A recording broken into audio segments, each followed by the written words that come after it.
நம்முடைய தமிழக முதல்வர் திரு மு.க. ஸ்டாலின் அவர்கள் பொய் சொல்வதையே தன்னுடைய முழு நேர வேலையாக வைத்திருக்கின்றார்கள்.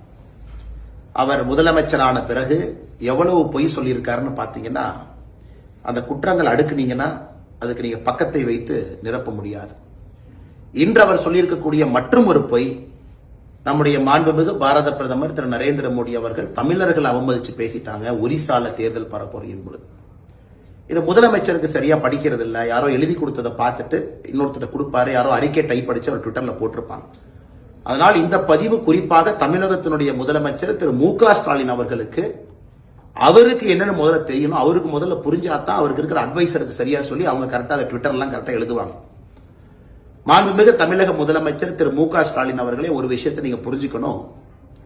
இந்தியாவை பொறுத்தவரை இந்தியாவுடைய பிரதமராக யார் வரணுமோ இந்த நாட்டில் பிறந்திருக்கணும், இந்த மண்ணின் மைந்தரா இருக்கணும். அதான் அரசியலுடைய அடிப்படை அம்சம். தமிழகத்தினுடைய முதலமைச்சராக யார் வரணுமோ அவர் தமிழனாக இருக்கணும், நம்ம ஊர்ல இருக்கணும், மக்களுடைய பண்பை நாகரிகத்தை கலாச்சாரத்தை புரிஞ்சிருக்கணும்.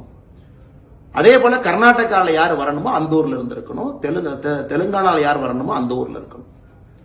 இன்னைக்கு ஒரிசாவுடைய பிரச்சனை என்னன்னா, இந்த மண்ணின் மைந்தர் என்பதை அடிப்படையில் மாற்றி பிஜு ஜனதாதள் கட்சி, அங்க இருக்கக்கூடிய முதலமைச்சர் நவீன் பட்நாயக் அவர்கள் 25 ஆண்டுகளா முதலமைச்சரா இருக்கிறாங்க. அவருக்கு 12 ஆண்டுகளாக பிரைவேட் செக்ரட்டரியா இருந்த ஒரு மனிதர் வி.கே. பாண்டியன் என்பவர், தமிழ்நாட்டை பூர்வீகமாக கொண்டவர். அவர் ஐஏஎஸ் அதிகாரியாகி பஞ்சாப் கேடர்ல கிடைச்சது. அதன் பிறகு ஒரு ஒரிசா பெண்ணை திருமணம் செய்து அவங்க ஐஏஎஸ் அதிகாரி கேடர் சேஞ்சில் ஒரிசாக்கு போறாங்க. 12 ஆண்டுகள் நவீன் பட்நாயக் அவங்களுடைய செக்ரட்டரி, பிரைவேட் செக்ரட்டரியா இருக்கிறாங்க. அதன் பிறகு சமீபத்தில் தன்னுடைய ஐஏஎஸ் பதவியை ராஜினாமா செய்துவிட்டு பிஜு ஜனதாதள் கட்சியில் இணைந்து இன்னைக்கு பிஜு ஜனதாதள் கட்சியினுடைய தேர்தல் பரப்புரை முகமாக இருக்கிறாங்க. உங்களுக்கு தெரியும், ஒரிசா அரசியலை யாரு ஃபாலோ பண்றாங்களோ தெரியும். யாரும் கூட நவீன் பட்நாயக் அவர்களை சந்திக்க முடியாது. சீஃப் செக்ரட்டரியா, டிஜிபியா வி.கே. பாண்டியன் அவரை பாருங்க, நீங்களா அமைச்சர்களா வி.கே. பாண்டியன் அவரை போய் பாருங்க, அப்ரூவல் கொடுப்பாங்க.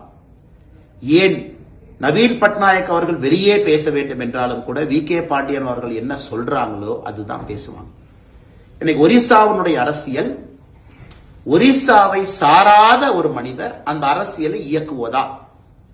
நாளைக்கு நம்முடைய முதலமைச்சர் மு.க. ஸ்டாலின் அவர்கள் அவங்க கிட்ட வேற மாநிலத்தில் வந்து அவர் ஐஏஎஸ் அதிகாரி, அவருக்கு ரொம்ப பிடிச்சு போய் அவர் பதவியை ரிசைன் பண்ணிட்டு டிஎம்கேல சேர்ந்தா டிஎம்கே முகம் என்று சொல்வாரா?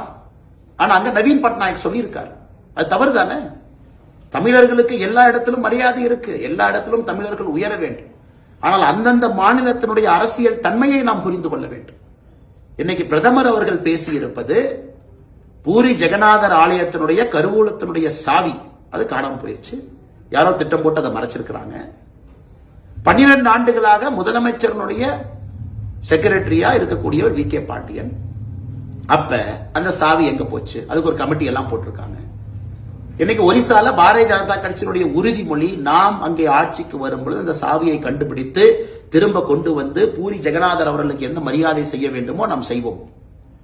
அந்த சாவி யார் கண்ட்ரோல்? அங்க முதலமைச்சரே டெக்னிக்கலா வி.கே. பாண்டியன் அவர் தானே. அந்த சாவி எங்க போயிருக்கு? அந்த சாவி யார் எடுத்து வெளியே கொடுத்திருக்காங்க? இதுதான். அதனால் முதலமைச்சர் புரிந்து கொள்ள வேண்டும், மு.க. ஸ்டாலின் அவர்கள் அவருடைய அறையை தாண்டி இந்தியாவில் என்ன நடக்குதுன்னு தெரிஞ்சுக்கணும். நாளைக்கு வேறு மாநிலத்தை சார்ந்த ஒருவர் டிஎம்கேல இணைஞ்சு முதலமைச்சர் அவருக்கு நெருக்கமானா அவரை தமிழகத்தினுடைய முதலமைச்சர் வேட்பாளர் திமுக அறிவிக்குமா? அப்போவெல்லாம் மண்ணின் மைந்தர் நம்ம பேசுறோம்ல, அதே மாதிரி தான் ஒரிசாலையும் பேசுவாங்க. தமிழ்நாட்டில் மண்ணின் மைந்தர் இங்க இருக்கும் நம்ம பேசுறோம், நாம ஒரிசாக்கு மட்டும் தனி நியாயமா? அந்த இடத்துல இதை போன்ற குற்றத்தை பாரத பிரதமர் நரேந்திர மோடி அவர்கள் மக்களின் முன்பு குற்றம் சுமத்தி வச்சா எப்படி தப்பாகும்? அதை கண்ட்ரோல் பண்றவர் வேறு மாநிலத்தில் வந்து உட்கார்ந்து இருக்காங்க. ஒரிசா மக்களுக்கு மரியாதை கலாச்சாரத்துக்கு வந்து முன்னுரிமை கொடுக்காம பிஜு ஜனதாதள் வந்து இன்னொருத்தரை ப்ரொமோட் பண்றாங்க. நாங்கள் ஒரிசால பிறந்த ஒருத்தரை ஒரிசாவுடைய முதலமைச்சராக ஆக்குவோம்னு என்னங்க தப்பது? அதனால் முதலமைச்சர் அவர்கள் தயவு செய்து புரிந்து கொண்டு பேச வேண்டும். பிரதமர் அவர்களுக்கு தமிழக மக்களின் மீது அளவரிய அன்பு, மதிப்பு, மரியாதை இருக்கு. அதுக்கு தமிழ்நாட்டுக்காரங்க எல்லாத்தையும் கொண்டு போய் இந்தியாவில் இருக்கிற எல்லா மாநிலத்தினுடைய முதலமைச்சர் ஆக்க முடியுமா? ஒரு நாள்ல தமிழகத்திலிருந்து ஒரு பிரதமர் வந்தால் நீங்களும் நானும் சந்தோஷப்படத்தான் போறோம். ஏன்னா பிரதமராக வருபவருக்கு இந்த மாநிலம் என்கின்ற அடைமொழி இல்லை. ஆனா இன்னைக்கு அந்தந்த மாநிலத்தில் இருப்பவங்க அந்த மாநிலத்துக்கு முன்னுரிமை கொடுக்கும் பொழுது ஒரிசால மட்டும் எப்படி? பிஜு ஜனதாதள்ல நவீன் பட்நாயக் அவர்கள் இதை அனுமதிக்கலாம். அதுதான் இன்னைக்கு அரசியல் பிரச்சனை. அதனால் மாண்புமிகு முதலமைச்சர் அவர்களே, நீங்கள் பொய் சொல்வதை தயவு செஞ்சு மறுபடியும் நிறுத்திக்கணும்.